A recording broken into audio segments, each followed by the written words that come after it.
ये दीमक लग चुका काला कोट,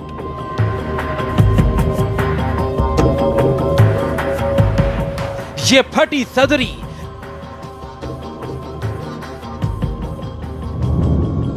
ये कबाड़ दिखने वाला टाइपराइटर,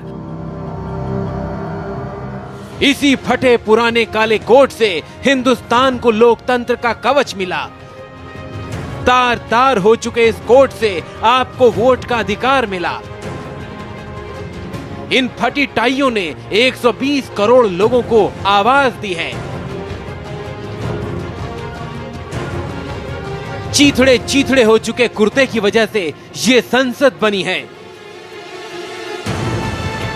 63 साल पहले इस टाइपराइटर से देश को संविधान मिला था।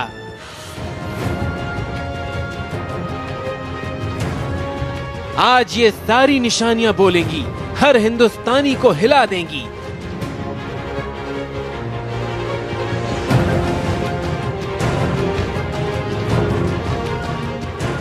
प्रधानमंत्री से लेकर राष्ट्रपति तक से ये पूछेंगी,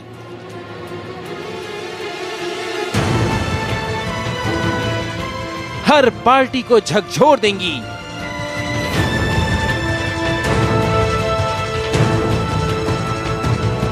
और हम भारत के नागरिक बोलेंगे, हम शर्मिंदा हैं।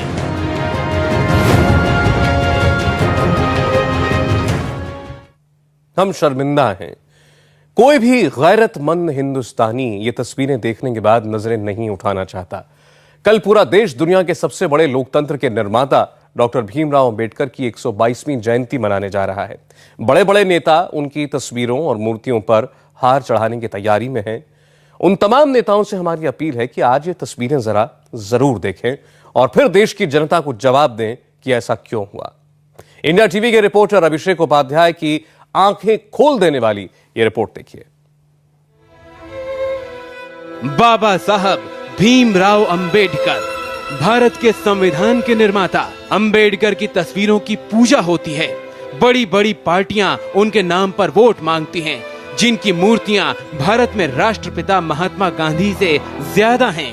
देखने में लगता है कि भारत में अपने संविधान निर्माता की कितनी कद्र है, कितनी अहमियत है। अरबों रुपए सिर्फ बाबा साहब के नाम पर देश में खर्च हो जाते हैं। उनके बारे में बनाए गए कार्टून से देश की संसद ठप हो जाती है, हिंसा भड़क जाती है, केंद्र सरकार माफी मांगती है। लेकिन ठहरिए, आज इंडिया टीवी आपको जो तस्वीर दिखाने वाला है वो चीख चीख कर कहेगी कि अंबेडकर के नाम पर देश में कितना बड़ा आडंबर हो रहा है।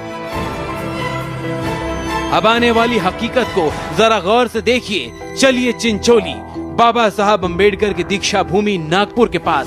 इस इमारत में बाबा साहब अंबेडकर की तकरीबन सारी निशानियां हैं। करीब 400 वो नायाब निशानियां जिन्होंने भारतवर्ष यानी इंडिया की बुनियाद पड़ते देखा है। अब जरा इस इमारत के अंदर चलकर इसका हाल देखिए। घुसते ही आपकी आंखें पथरा देने वाली ये पहली तस्वीर, बाबा साहब का वेस्ट कोट। इस वेस्ट कोट का हर छेद देश को चलाने वाले के खोखले जज्बात की गवाही दे रहा है। इसी को पहनकर अंबेडकर संविधान सभा जाया करते थे।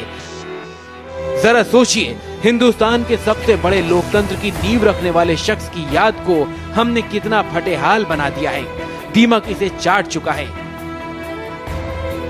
हालात ये हैं कि छू दो तो वह गिर जाए। इधर देखिए, हैंगर में टंगे इन पैंट और वेस्ट कोट को सिर्फ ढांचा बचा है। धब्बों और दीमक ने इन्हें बर्बाद कर दिया है। अब जरा आगे चलिए। आपने तस्वीरों में देखा होगा, बाबा साहब हमेशा कोट पैंट टाई पहने नजर आते होंगे। अब जरा उनकी इन्हीं टाइयों का हाल देखिए। जगह जगह इनमें छेद हो चुका है, एक भी टाई साबुत नहीं बची। शायद आपके घर में रखा पोंछे का कपड़ा भी इससे बेहतर हालत में होगा। ये है बाबा साहब के कुर्ते, वो कुर्ते जो वो जनसभाओं में या फिर अपने घर पर आराम के वक्त पहना करते थे। किसी को कीड़े खा गए हैं तो किसी को नमी जर्जर कर रही है। और अब ये तस्वीर देखिए। इस तस्वीर जैसी शेरवानी रद्दी का टुकड़ा लग रही है। शायद ही कोई कोना हो जो साबुत बचा हो। हर तरफ छेद ही छेद, हर तरफ दीमक के निशान। बाबा साहब के इस कुर्ते पर एक निगाह डालिए, इसकी हालत को देखिए और इस बाबा साहब की सदरी की हालत को भी देखिए और उसके बाद ये सोचिए कि क्या कोई देश अपने राष्ट्र नायक, माफ कीजिएगा, राष्ट्र के महानायक की अंतिम स्मृतियों का इस कदर तिरस्कार भी कर सकता है। बाबा साहब, आज हम शर्मिंदा हैं। शायद ही दुनिया के किसी भी देश ने अपने महानायक की यादों के साथ ऐसी बदसलूकी की हो। बाबा साहब की सफेद कोट को हमारी बेकदरी ने काला कर दिया है, लेकिन दुख है कि इस कालिख पर न संसद जाम होती है, न नेता बयान देते हैं और न ही किसी सरकार की नींद खुलती है। बाबा साहब के इस कोट पर जरा गौर कीजिए। सिर्फ यही कोट नहीं, बाबा साहब का एक और कोट है जो मैं आपको दिखाने जा रहा हूं। बाबा साहब का ये कोट, इस पर भी ध्यान दीजिए। इन कोटों में बाबा साहब की कई तस्वीरों को आपने कई बार देखा होगा, लेकिन दुख की बात यह है कि बाबा साहब की ये निशानियां, इन निशानियों की स्मृतियां अब धीरे धीरे करके नष्ट होती जा रही हैं।